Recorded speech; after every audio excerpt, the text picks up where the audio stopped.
The morning watch aboard the USS Essex had just begun when aviation ordnance-man first-class Tommy McKenna noticed something that would haunt him for the rest of his life. It was February 17, 1944, and the pre-dawn darkness over the Central Pacific concealed what would become the largest concentration of naval striking power in human history. Task Force 58 under Admiral Raymond Spruance and Vice Admiral Mark Mitscher was bearing down on Truk Lagoon with 15 aircraft carriers, 7 battleships, and more than 900 combat aircraft. But what McKenna saw in that moment was not the awesome display of American industrial might spread across the horizon. What he saw was the face of Seaman Second-class Jerry Nakamura, a Japanese-American sailor from Hawaii. As Jerry translated the intercepted radio transmissions crackling through the Combat Information Center, the boy was crying. "They don't know." "We're coming," Jerry whispered, his voice breaking as he passed the casual chatter between Japanese air control towers across the Caroline Islands. "They're talking about mail delivery schedules and movie nights. They have no idea."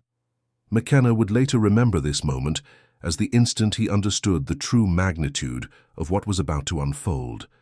Not just another raid, not just another island, conquest in the bloody march across the Pacific, but the moment when American naval aviation would demonstrate a capability so overwhelming that it would render obsolete every assumption about naval warfare that had governed the previous 3 centuries. The Essex-class carriers of Task Force 58 were about to prove that the age of the battleship was over, and that a new form of warfare, one measured not in the range of great guns, but in the endless cycling of aircraft from flight decks that never slept, would determine the fate of empires. 6 months earlier, the Central Pacific had belonged to Japan. Admiral Isoroku Yamamoto's carefully constructed defensive perimeter stretched from the Aleutian Islands in the north to the Solomon Islands in the south, anchored by the seemingly impregnable fortress of Truk Lagoon in the Caroline Islands. The combined fleet used Truk as its forward operating base, a massive complex of anchorages, airfields, and supply depots that American intelligence officers had dubbed the Gibraltar of the Pacific. From Truk, Japanese naval and air forces could strike at any Allied advance across the Central Pacific, protecting the vital sea lanes that connected the resource-rich southern areas to the Japanese home islands. The Japanese strategy was elegant in its simplicity. The outer ring of fortified atolls, including the Gilbert Islands, Marshall Islands, and Caroline Islands, would serve as unsinkable aircraft carriers, their coral runways and hidden gun positions making any American advance prohibitively costly. Japanese planners calculated that even if the Americans could muster the naval strength to assault these positions, the casualties would be so severe that American public opinion would force a negotiated peace. They had seen what happened at Tarawa, where 1,009 Marines died, and 2,001 were wounded in just 3 days of fighting to capture a coral atoll no larger than the National Mall in Washington, D.C. Says if that was the price for a single atoll, what would be the cost of advancing through hundreds of similar fortifications all the way to Japan? But the Japanese had miscalculated on a scale that would prove catastrophic.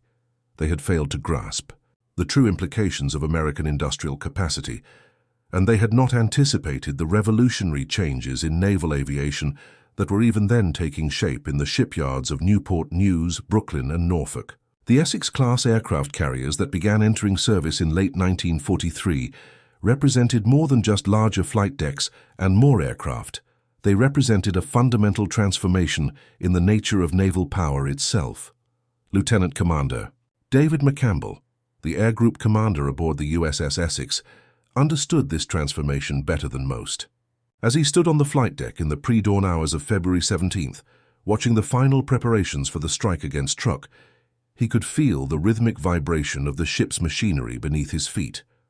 4 massive steam turbines generated 120,000 horsepower driving the Essex and her sisters at speeds exceeding 30 knots. But speed was only part of the equation. What made the Essex-class truly revolutionary was its ability to sustain high-tempo flight operations around the clock. The Japanese think of aircraft carriers the way they think of battleships. McCampbell had explained to his squadron commanders during the final briefing, they see them as platforms for delivering a single decisive blow, but that's not what we are. "We're factories. We manufacture destruction on an industrial scale, and we never stop." The numbers told the story. Each Essex-class carrier could launch and recover aircraft continuously, with deck cycles that operated around the clock. The ship's 2 elevators could move aircraft from the hangar deck to the flight deck in 90 seconds. The 2 steam catapults could launch a fully loaded Grumman F-6F Hellcat or Douglas SBD Dauntless every 30 seconds.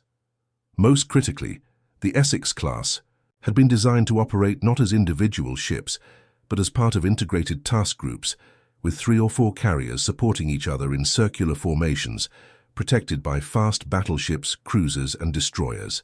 This was the concept that Admiral Mitscher had perfected during the Marshall Islands campaign in January 1944. Task Force 58 had demonstrated at Kwajalein and Majuro that American carriers could maintain continuous air operations for weeks at a time, launching strike after strike while simultaneously providing air defense for the fleet and close air support for amphibious operations. The Japanese had never seen anything like it, because nothing like it had ever existed. Admiral Chuichi Nagumo, the hero of Pearl Harbor, who now commanded the Central Pacific Area Fleet from his headquarters on Saipan, had watched the destruction of the Marshall Islands with growing alarm.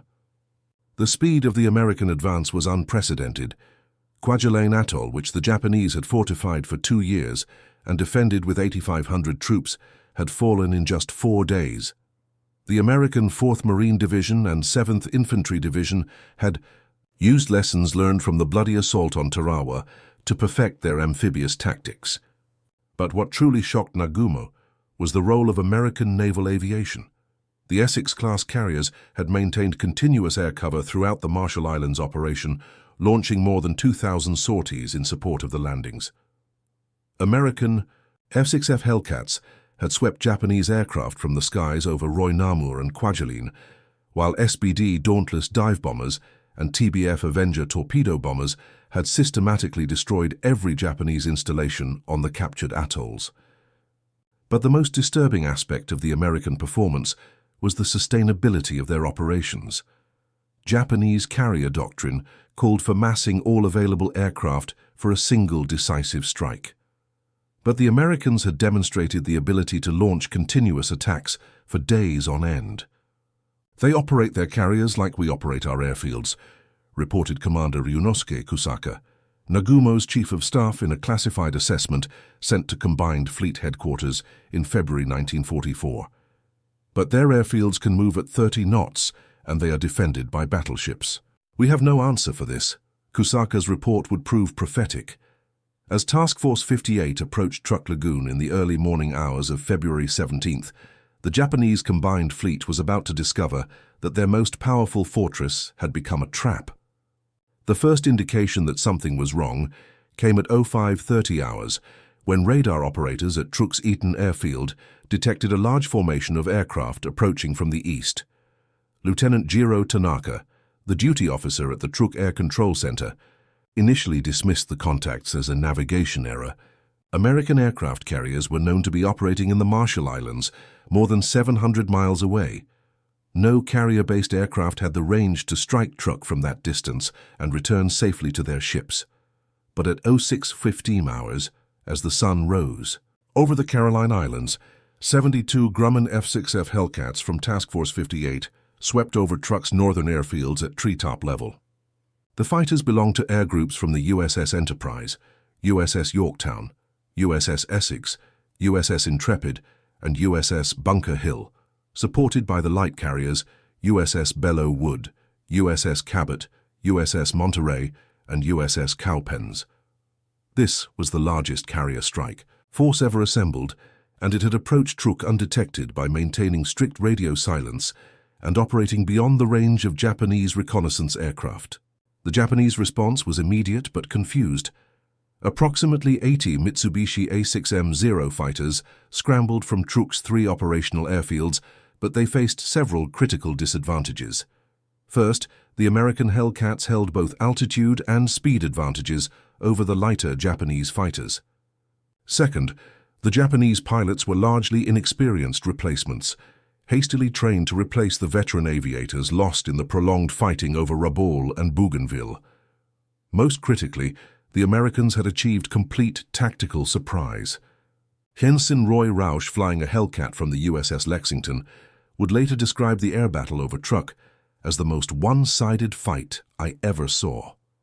The American fighters had climbed to 25,000 feet during their approach, giving them the energy advantage of altitude when they dove on the rising Japanese formations.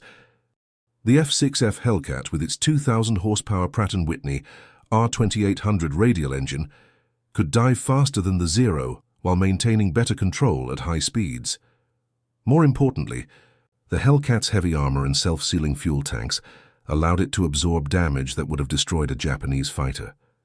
Within 2 hours, 50 Japanese aircraft had been destroyed in aerial combat, with the Americans losing only 4 Hellcats. But the air battle was merely the opening act. Even as the fighter sweep cleared Truk's skies of defending aircraft, a second wave of American planes was approaching the lagoon. These were the strike aircraft, SBD Dauntless dive bombers, TBF Avenger torpedo bombers, and F-4U Corsair fighter bombers. From the 9 carriers of Task Force 58, their targets were the ships anchored in Truk Lagoon. What they found exceeded even the most optimistic American intelligence estimates. The lagoon contained the remnants of the Japanese combined fleet, battleships, cruisers, destroyers, submarines, and more than 30 auxiliary vessels, including tankers, transports, and repair ships. Admiral Mitscher, Yamamoto's successor as commander of the combined fleet, had ordered most of the heavy units to withdraw to Palau when American reconnaissance flights were detected on February 4th. But the logistical vessels remained, their holds packed with fuel, ammunition, and supplies intended to support Japanese operations throughout the Central Pacific.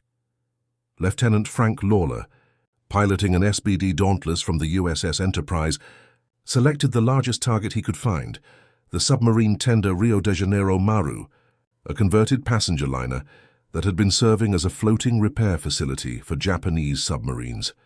The 461-foot vessel was anchored in the center of the lagoon, surrounded by smaller craft unloading supplies. Lawler's 1,000-pound bomb struck the ship amidships, penetrating several decks before exploding in the engine room. The Rio de Janeiro Maru settled by the stern and sank within minutes, taking with her the accumulated spare parts and technical equipment that Japanese submarine operations in the Central Pacific required. Similar scenes played out across the lagoon as American dive bombers and torpedo planes systematically destroyed the logistical infrastructure that had sustained Japanese naval operations for 2 years. The light cruiser Katori, attempting to escape through the North Pass, was caught by torpedo bombers from the USS Intrepid and sunk, with all hands, the destroyers Maikaze and Nowake, their crews frantically attempting to raise steam, were overwhelmed by coordinated attacks from multiple squadrons. By noon on February 17th, more than 20 Japanese vessels had been sunk or damaged beyond repair. But the true measure of American naval aviation's transformation was not the destruction achieved on the first day, but the fact that it continued without interruption for a second day and then a third. The Essex-class carriers maintained continuous flight operations throughout the attack on Truk, launching strike after strike while simultaneously recovering damaged aircraft and rearming those that returned. This was the deck cycle that never slept, a feat of coordination and endurance that Japanese naval aviation could not match. Aviation Chief Petty Officer Hiroshi Suzuki, serving aboard the light carrier Chitose at Truk, observed the American attacks from a position that gave him a unique perspective. On both sides of the battle, Suzuki had been a naval aviator for 15 years, participating in the Pearl Harbor attack and the early victories in the Dutch East Indies. He understood aircraft carrier operations better than most, and what he witnessed at Truk convinced him that Japan had lost the war. "Our doctrine calls for massing all available aircraft for a single attack," Suzuki wrote in his diary on the evening of February 17th. "We launch everything at once, achieve surprise, deliver maximum damage, and withdraw. But the Americans do not withdraw. They stay and they attack again and again and again. Their carriers operate like air bases. but air bases that can move and are protected by the most powerful fleet ever assembled. Suzuki's observations were confirmed by the tactical analysis conducted by the surviving Japanese staff. Officers at Truk, the American carriers, had maintained continuous air operations for 48 hours, launching more than 200 combat sorties against targets throughout the Caroline Islands. The logistical implications were staggering. Each Essex-class carrier embarked approximately 90 aircraft requiring hundreds of tons of aviation gasoline, thousands of rounds of ammunition, and hundreds of bombs and torpedoes. The ability to sustain such intensive operations while remaining at sea represented a revolution in naval logistics that the Japanese could not replicate. The secret lay not just in the size of the Essex-class carriers, but in their design philosophy. Unlike Japanese carriers, which prioritized aircraft capacity over survivability, the Essex-class had been built to operate under combat conditions for extended periods. The ship's ammunition handling systems could move bombs and torpedoes from the magazines to the flight deck in minutes. The aviation gasoline storage and distribution systems could refuel an entire air group without interrupting flight operations. Most importantly, the carrier's damage control systems and armor protection allowed them to absorb battle damage and continue fighting.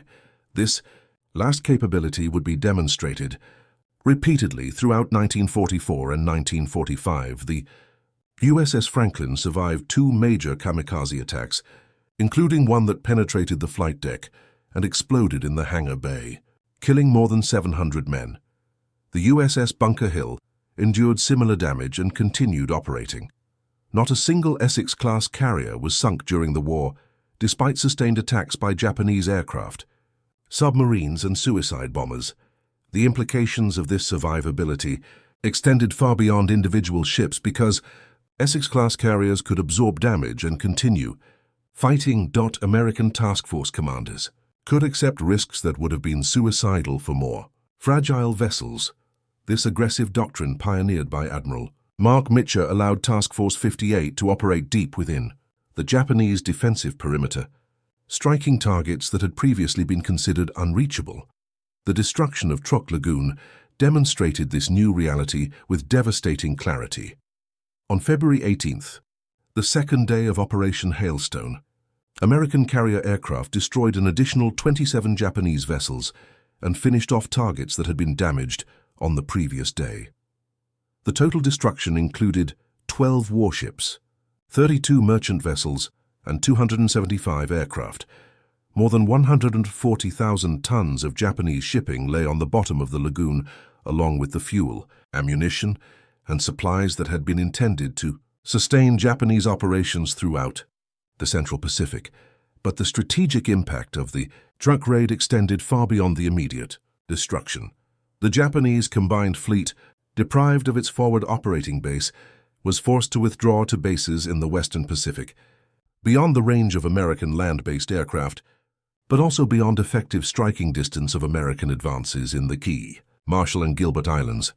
This geographic displacement would prove decisive in the battles to come as Japanese naval forces found themselves unable to effectively support ground defenders in the Mariana Islands and beyond.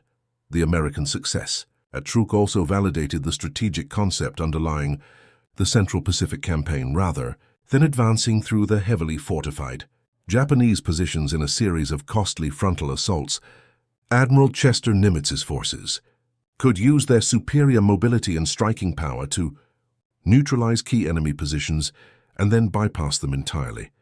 This island-hopping strategy reduced American casualties while accelerating the pace of advance toward Japan.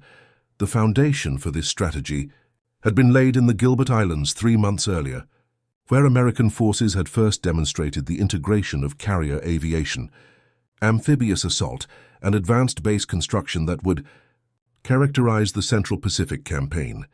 The assault on Tarawa Atoll in November 1943 had been a costly education in the realities of amphibious warfare against prepared positions.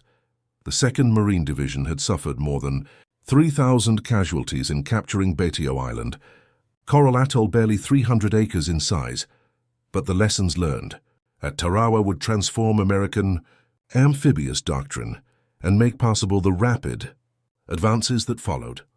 Chief among these lessons was the critical importance of advanced base construction. Within hours of securing Betio Island, Navy Construction Battalion 74, the Seabees, had begun the transformation of the captured Japanese airfield into an American air base. Working under constant threat of air attack and hampered by the coral and debris that littered the island, the Seabees had the airfield operational within 15 hours of the end of organized resistance. This achievement, repeated throughout the Central Pacific, campaign would prove as important as any victory won by Marine, infantry, or Navy pilots. Construction. Battalion Chief William Big Bill Morrison had been a civilian contractor in Hawaii before the war, building runways and hangars for the growing network of Army and Navy air bases that protected the approaches to Pearl Harbor. When the Japanese attacked on December 7, 1941, Morrison had watched from the roof of his headquarters building as Nakajima B-5N torpedo bombers swept over Ford Island and devastated the Pacific Fleet, the site of American battleships capsizing in the shallow waters of Pearl Harbor, had convinced Morrison that the age of the battleship was ending, but it had taken 2 years of war for him to understand what would replace it. The answer became clear during the assault on Kwajalein Atoll in February 1944. Morrison's battalion, the 121st Naval Construction Battalion, had landed with the 4th Marine Division on Roy Island on February 1st, the pre-invasion. Bombardment had been more effective than anything previously attempted. With Task Force 58's carriers and the fast battleships of the Pacific Fleet delivering concentrated fire for 3 days before the Marines went ashore, when the first wave of amphibious tractors crossed the lagoon reef, they found the Japanese defenses largely destroyed and the defenders demoralized by the continuous bombing and shelling. We went from ship to shore to operational airfield in 60 hours. Morrison would later report to his superiors that included removing the debris from the Japanese installations, grading and surfacing a 4,300-foot runway, installing fuel systems, and constructing operational facilities for a full fighter squadron. The Japanese had spent 2 years building Roy into a fortress. We turned it into an American airbase in less than 3 days. The speed of American base construction had strategic implications that extended far beyond the tactical advantages of forward airfields. Each captured atoll became a stepping stone for the next advance, but more importantly, it became a node in an expanding network of American air power that could support operations throughout the Central Pacific. B-24 Liberator heavy bombers based at Tarawa could strike targets in the Marshall Islands. B-25 Mitchell medium bombers based at Kwajalein could support operations in the Caroline Islands. The American advance was creating its own infrastructure of support while simultaneously destroying the Japanese equivalent. The Japanese response to this transformation was hampered by fundamental limitations in their industrial capacity and strategic doctrine. Japan had begun the war with a technological edge in naval aviation, exemplified by the superior performance of the Zero fighter and the skill of Japanese naval aviators. But Japanese industry could not replace losses at the rate they were being inflicted, and the Japanese training system could not produce new pilots quickly enough to maintain quality as quantity demands. Increased. Commander Minoru Genda, the tactical genius who had planned the Pearl Harbor attack and now served as a staff officer with the combined fleet, recognized the magnitude of the crisis facing Japanese naval aviation. In a confidential report submitted to Admiral Koga in March 1944, Genda outlined the fundamental disparities that were developing between American and Japanese carrier operations. The enemy has achieved industrial and operational capabilities that we cannot match, Genda wrote. Their Essex-class carriers are larger, faster, and more survivable than our ships. Their pilots receive more training and fly more advanced aircraft. Most critically, their logistical systems allow them to sustain high-tempo operations indefinitely. While our forces are limited by fuel and ammunition constraints that grow more severe with each passing month, gender's analysis was painfully accurate. Japanese aircraft carriers, designed for speed and aircraft capacity, lacked the armor protection and damage control systems that allowed American carriers to operate in contested waters. Japanese pilots, while individually skillful, received less training time than their American counterparts due to fuel shortages and the pressure to replace combat losses quickly. Most importantly, the Japanese logistics system was breaking down under the pressure of American submarine attacks and the increasing distances over which supplies had to be transported. The submarine war in the Central Pacific was being fought in parallel with the surface actions, and it was proving equally decisive at American submarines operating from advanced bases in the Marshall Islands and supported by intelligence from the Ultra code-breaking program was systematically destroying the merchant shipping that connected Japan's far-flung empire. The statistics were devastating. In 1943, American submarines sank 335 Japanese merchant vessels. In 1944, this number increased to 603 ships sunk, representing more than 3 million tons of shipping. The USS Seahorse, under the command of Lieutenant Commander Slade Cutter, exemplified the aggressive submarine warfare that was strangling Japanese logistics. Operating from Pearl Harbor and later from the newly captured base at Majuro Atoll, the Seahorse conducted 6 war patrols between January 1943 and September 1944, sinking 20 Japanese vessels totaling more than 72,000 tons. But Cutter's most significant achievement was not the tonnage he destroyed, but the strategic impact of his operations in the approaches to Truk Lagoon. During the submarine's 4th patrol in March 1944, the Seahorse intercepted a Japanese convoy carrying aviation gasoline and aircraft parts to the beleaguered garrison at Truk. The convoy consisted of 3 cargo ships and 2 escort destroyers, representing a substantial portion of the logistical support available to Japanese forces in the Caroline Islands. Cutter's attack conducted on the night of March 15th sank all 3 cargo ships and damaged one of the escorts. The loss of this convoy forced Japanese commanders at Truk to further reduce air operations, conserving fuel and ammunition for what they assumed would be an eventual American invasion. The invasion never came. American strategic planners, following the doctrine of bypassing heavily defended positions, had decided that Truk could be neutralized without the need for a costly amphibious assault. The massive carrier raids of February and April 1944 had destroyed Japanese air power in the Caroline Islands, while submarine attacks had severed the supply lines that might have allowed a recovery. By mid-1944, Truk had been transformed from Japan's most formidable forward base into a strategic liability, its 40,000-man garrison isolated and ineffective. This transformation reflected the broader changes in Pacific naval warfare that the Essex-class carriers had made possible. Traditional naval strategy based on controlling key geographic positions with fortified bases and powerful fleet units was being superseded by a new form of warfare based on mobility, sustainability, and the projection of air power. The Americans had not simply built better ships. They had created an entirely new way of fighting at sea. The technical innovations that enabled this transformation extended throughout American naval aviation. The integration of radar and radio communication allowed American task force commanders to coordinate the operations of hundreds of aircraft across thousands of square miles of ocean. The development of underway replenishment techniques allowed American carriers to remain at sea for weeks at a time, refueling and rearming from fleet oilers and ammunition ships without returning to port. The establishment of advanced bases throughout the Central Pacific provided staging areas for long-range operations and havens for damaged ships and aircraft. But perhaps the most important innovation was organizational.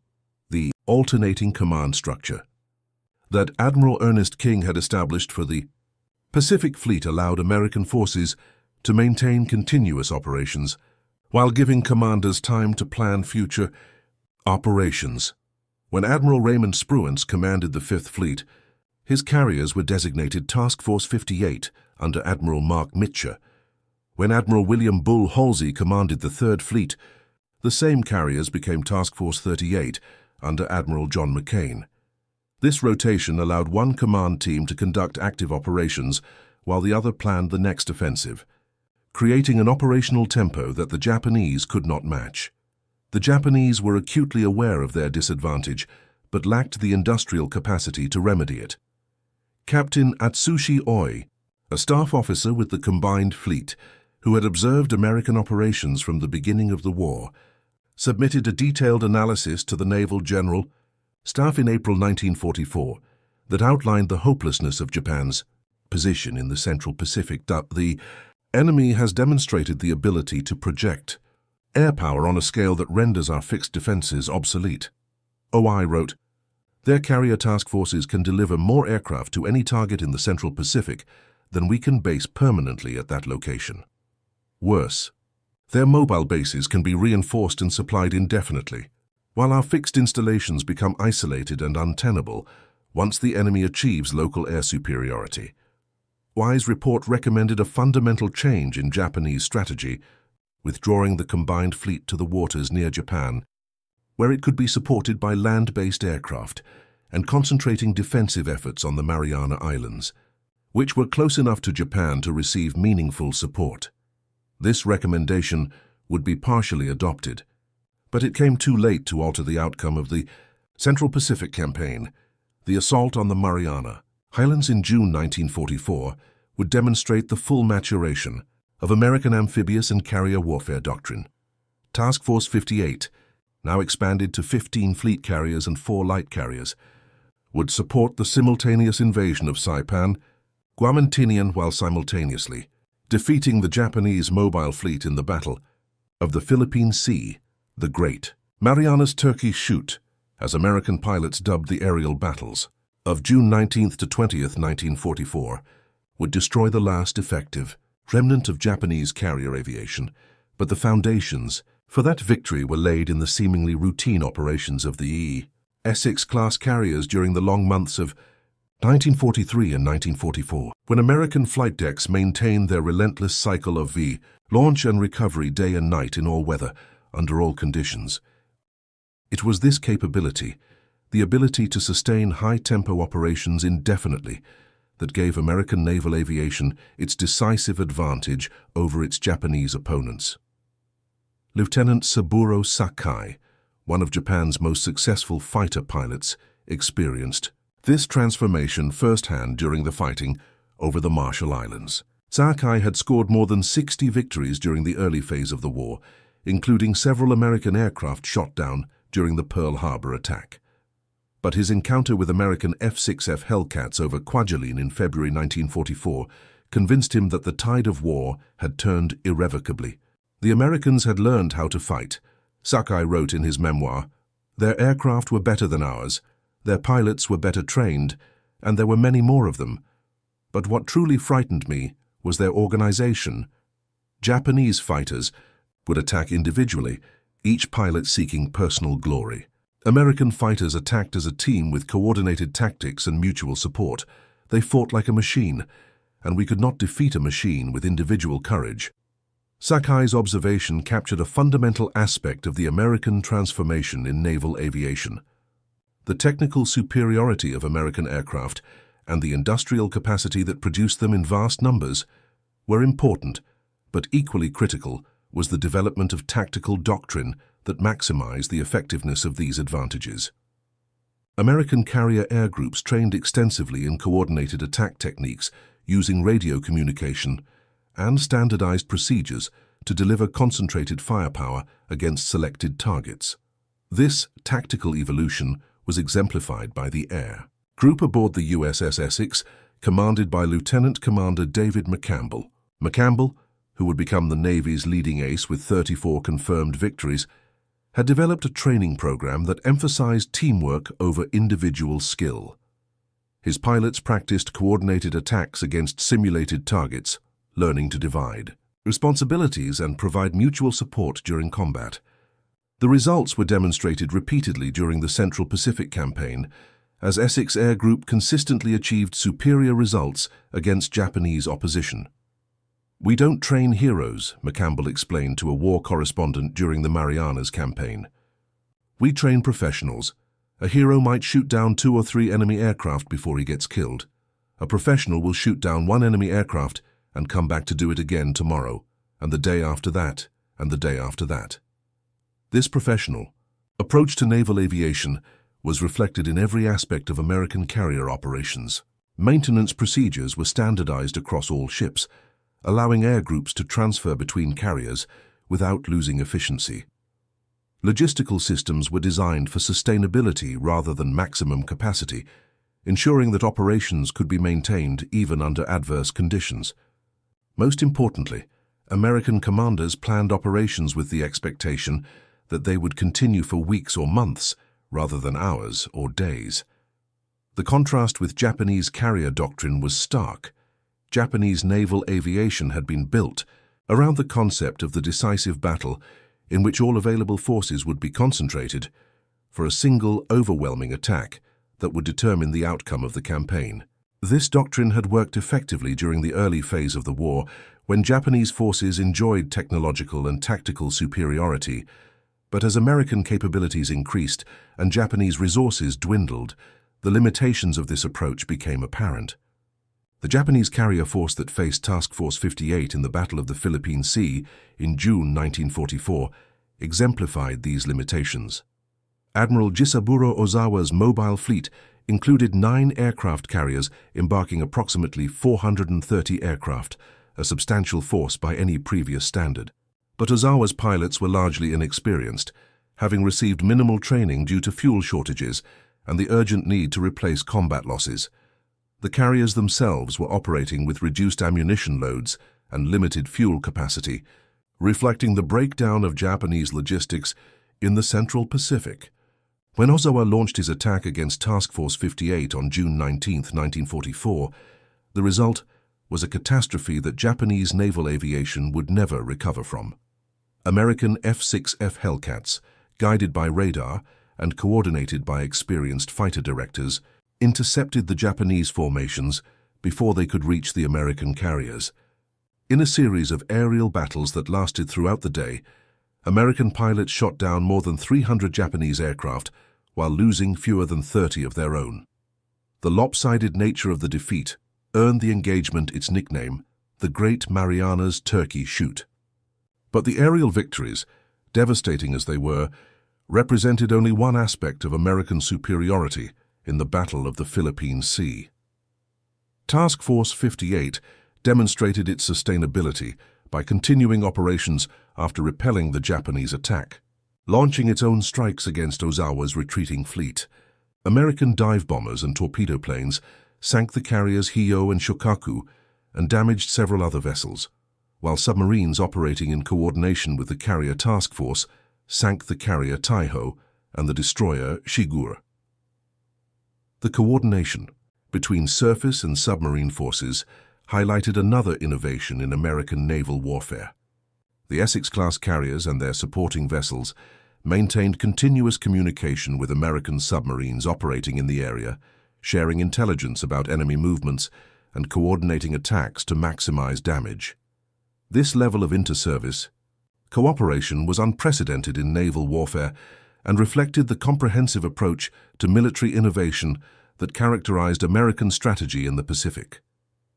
The submarine USS Albacore, commanded by Lieutenant Commander James Blanchard, demonstrated this coordination during the Battle of the Philippine Sea. Operating in the waters east of the Mariana Islands, the Albacore had received intelligence from Task Force 58 about the approach of Ozawa's mobile fleet. When the Japanese carriers appeared within torpedo range, Blanchard was ready. His attack on the carrier Taiho, Japan's newest and largest aircraft carrier, resulted in the ship's destruction and the loss of more than 1,600 Japanese sailors and aviators. The carrier boys told us where to look, and we did the rest. Blanchard reported to Admiral Charles Lockwood, commander of Pacific Fleet submarines. It was like hunting with a guide who could see the whole forest from the air. We couldn't miss. This integration of air and submarine operations represented a revolution in naval warfare that the Japanese could not replicate. Japanese submarines designed primarily for attacks on enemy warships lacked the capability to sustain prolonged operations in enemy-controlled waters. Japanese naval aviation, focused on the decisive battle concept, could not provide the continuous reconnaissance and communication support that effective submarine operations required. The cumulative effect of these American advantages became apparent during the final phase of the Central Pacific Campaign, when Task Force 58 turned its attention to the Japanese home islands themselves. The capture of bases in the Mariana Islands had brought American B-29 Super Fortress bombers within range of Japan, but it also allowed the Essex-class carriers to operate in waters that had been considered the inner sanctum of Japanese defense. The raids on Tokyo and other Japanese cities in February and March 1945 demonstrated the complete transformation of naval warfare that had occurred during the Central Pacific Campaign. American aircraft carriers operating within 200 miles of the Japanese coast launched strikes against targets that included aircraft factories, naval bases, and transportation infrastructure. The attacks continued for days at a time, with the carriers maintaining their operational tempo despite attempts by Japanese land-based aircraft and kamikaze units to drive them away. Commander Mitsuo Fuchida, who had led the air attack on Pearl Harbor and now served as an operations officer with the combined fleet, witnessed the American operations off Okinawa from his position at the Naval General Staff in Tokyo. In his final report on American carrier capabilities submitted just weeks before Japan's surrender, Fuchida acknowledged the complete transformation that had occurred in naval warfare. The enemy has created a form of sea power that we cannot counter with our remaining forces. Fuchida wrote, "Their carriers operate continuously, their aircraft attack relentlessly, and their fleet can absorb damage that would destroy any similar Japanese formation. We began this war believing that spirit and skill could overcome material disadvantage. We have learned that industrial capacity and organizational efficiency are more decisive than courage or tactical brilliance." Fuchida's assessment was confirmed by the final statistics of the Pacific War. American submarines had sunk 1,314 Japanese naval vessels and 3,058 merchant ships, totaling more than 3 million tons of shipping. American carrier aircraft had destroyed thousands of Japanese aircraft and hundreds of ships while supporting amphibious operations that captured every major Japanese position in the Central Pacific. The Essex-class carriers had steamed more than 300,000 miles in combat operations, launched more than 100,000 combat sorties, and lost not a single ship to enemy action. The human cost of this transformation was enormous on both sides. More than 36,000 American sailors, Marines, and soldiers died during the Central Pacific Campaign, while Japanese losses exceeded 300,000 military personnel and civilians. The industrial destruction visited upon Japan by American bombing campaigns, supported by bases captured during the island hopping, advanced devastated Japanese cities and forced the emperor's decision to surrender. But beyond the immediate consequences of victory and defeat, the Central Pacific Campaign had demonstrated the emergence of a new form of warfare that would dominate military thinking for the remainder of the 20th century. The integration of air power, mobility, and advanced technology had created capabilities that transcended traditional concepts of naval strength. The Americans had succeeded not simply because they built better ships or trained better pilots, but because they had created a system of warfare that could adapt, learn, and improve continuously under the pressure of combat. The Essex-class carriers were impressive individual vessels, but their true power came from their integration into a larger system that included submarines, amphibious forces, advanced bases, and the industrial capacity to sustain them all indefinitely. The Japanese, despite their individual courage and tactical skill, had never developed an equivalent system. Their strategy remained focused on the decisive battle, the single overwhelming blow that would determine the outcome of the campaign. When American forces demonstrated the ability to absorb such blows and continue fighting, Japanese strategy had no answer. This failure was not simply a matter of resources or technology, though both were important factors.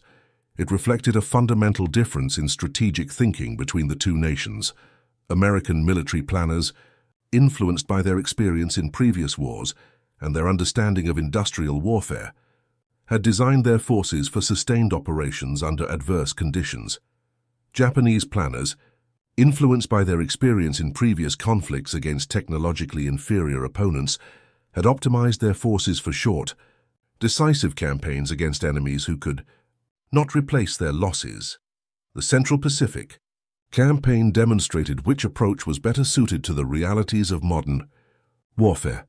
The Essex-class carriers and the operational doctrine built around them had created a form of naval power that was both overwhelming in its immediate impact and sustainable over time. This combination of capability and endurance would prove decisive not only in the Pacific War, but in the broader strategic competition that would follow. The legacy of the Central Pacific campaign extended far beyond the immediate military consequences of American victory. The demonstration that air power could be projected globally from mobile platforms had implications for the post-war international order that would become apparent during the Cold War. The techniques of amphibious warfare pioneered during the island-hopping campaign would influence military operations from Korea to the Persian Gulf. Most importantly, the integration of technology, logistics, and human organization that had characterized American success in the Pacific would become a model for military innovation throughout the modern era. As the Pacific War drew to its close in the summer of 1945, the sailors and aviators who had served aboard the Essex-class carriers could take pride in their role in a historic transformation. They had not simply defeated a powerful enemy. They had participated in the creation of a new form of warfare that would influence military affairs for generations to come. The flight decks that never slept had awakened a sleeping giant, and that giant had proven that the future of naval warfare belonged to those who could master the integration of technology, organization, and sustained operational capability.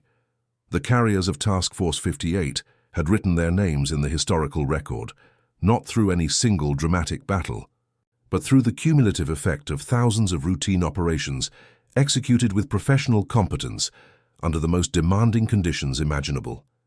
Each launch and recovery, each combat sortie, each successful mission had contributed to a demonstration of naval power that would resonate throughout the remainder of the 20th century and beyond. The Essex-class carriers had proved that the ocean was no longer a barrier but a highway, and that those who controlled the highways could project power anywhere in the world. This lesson, learned at enormous cost in the Central Pacific between 1943 and 1945, would shape the strategic calculations of every major power for decades to come. The morning of September 2, 1945, found the USS Essex anchored in Tokyo Bay, her flight deck cleared for the surrender ceremonies that would formally end the Pacific War. But for the men who had served aboard her and her sister ships during the long campaign across the Central Pacific, the real victory had been achieved not on any single day, but through the accumulation of countless routine operations that had demonstrated American naval aviation's transformation from a defensive force to the most powerful instrument of warfare ever created.